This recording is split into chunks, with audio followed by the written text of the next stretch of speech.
विद्यार्थियों, आपका मेरे YouTube चैनल हृदय स्टडी पॉइंट पर मैं आपका हार्दिक स्वागत करता हूं। जैसा कि सभी को विदित है, जो मेरे साथ मेरे चैनल पर जुड़े हुए हैं उन समस्त विद्यार्थियों को विदित है कि मैं कुछ पिछले दिनों से रचनाकारों के जीवन परिचय को लेकर वीडियो बना रहा हूं। उसी प्रकरण के चलते आज मैं आपके लिए लेकर आ रहा हूं तुलसीदास जी का जीवन परिचय। तो चलिए बिना कोई देर किए मैं लेकर चलता हूं आपको तुलसीदास जी के जीवन परिचय पर। जैसा कि आप देख पा रहे हैं कि तुलसीदास जी के जीवन परिचय में सर्वप्रथम जो टाइटल लिखा है कवि का नाम, यानी कि जो विद्यार्थी कक्षा 10वीं बारहवीं के एग्जाम देते हैं उनके लिए सर्वाधिक महत्वपूर्ण यह फैक्ट रहता है कि किस प्रकार जीवन परिचय लिखा जाए। तो ज्ञात रहे कि जीवन परिचय लिखते समय सर्वप्रथम कवि का नाम तुलसीदास, फिर उसके उपरांत जन्म वर्ष व स्थान। तो तुलसीदास के जन्म वर्ष व स्थान के संबंध में बताया जाता है कि तुलसीदास जी का जन्म है वह सन 1532 में उत्तर प्रदेश के बांदा जिले के राजापुर ग्राम में एक सारस्वत ब्राह्मण परिवार में हुआ।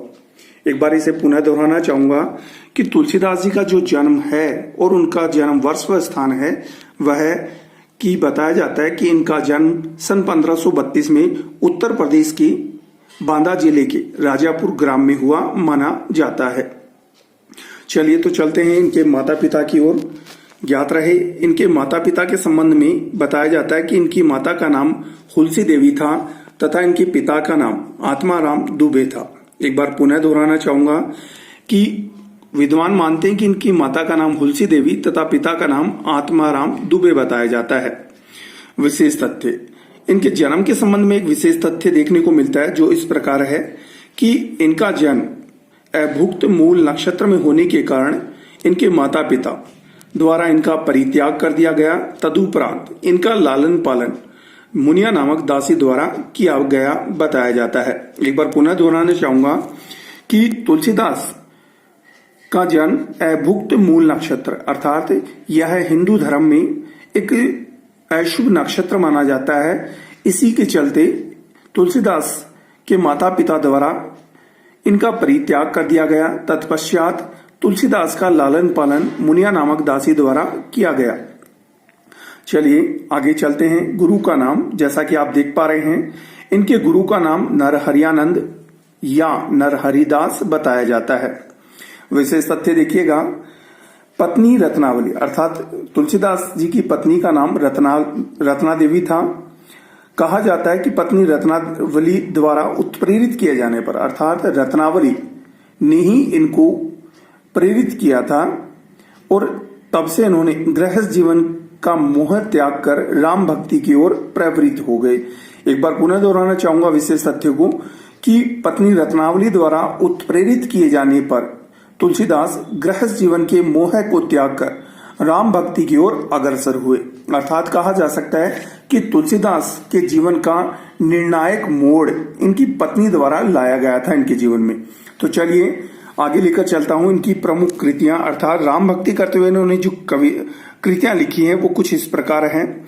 रामचरितमानस, विनय पत्रिका, गीतावली, कवितावली, दोहावली, रामाज्ञा प्रसन्न, बरवई रामायण, जानकी मंगल, पार्वती मंगल, रामलला नहचू। एक बार पुनः दोहराना चाहूंगा प्रमुख कृतियों को। जैसा कि आप देख पा रहे हैं इनकी प्रमुख कृतियों में जो कृतियां आती हैं रामचरितमानस, विनय पत्रिका, गीतावली, कवितावली, दोहावली, रामाज्ञा प्रसन्न, बरवई रामायण, जानकी मंगल, पार्वती मंगल, रामलला नहचू आदि। चलिए तो लेकर चलता हूं कृतियों से संबंधित कुछ विशेष तथ्यों की ओर। तो जैसा कि आप देख पा रहे हैं कृतियों से संबंधित पहले तथ्य की अगर देखें तो देखने पर आता है कि काव्य सृजन का माध्यम अर्थात तुलसीदास ने जब काव्य सृजन किया उसका माध्यम इन्होंने अवधी व ब्रज भाषा को बनाया। अर्थात कहा जा सकता है कि तुलसीदास ने अपनी समस्त रचनाएं अवधी व ब्रज भाषा में की है। दूसरा फैक्ट आता है कि संसार में इनकी अक्षय कीर्ति अर्थात तुलसीदास का जो यश या प्रसिद्धि है जो अक्षय रही अर्थात जो कभी समाप्त नहीं हुई, उसका आधार ग्रंथ इनकी रचना रामचरितमानस को माना जाता है। अगले फैक्ट की ओर चलते हैं। इन्होंने रहीम के आग्रह अर्थात इनके समकालीन कवि रहीम के आग्रह करने पर तुलसीदास जी ने बरवई रामायण कृति की रचना की थी। चलिए कुछ और तथ्यों की ओर चलते हैं। सांसारिक कष्ट अर्थात तुलसीदास के सांसारिक जीवन में जो कष्ट थे उनसे मुक्ति पाने के लिए तुलसीदास जी ने सीता जी को संबोधन करते हुए विनय पत्रिका कृति की रचना की थी। आगे बढ़ते हैं मृत्यु की ओर।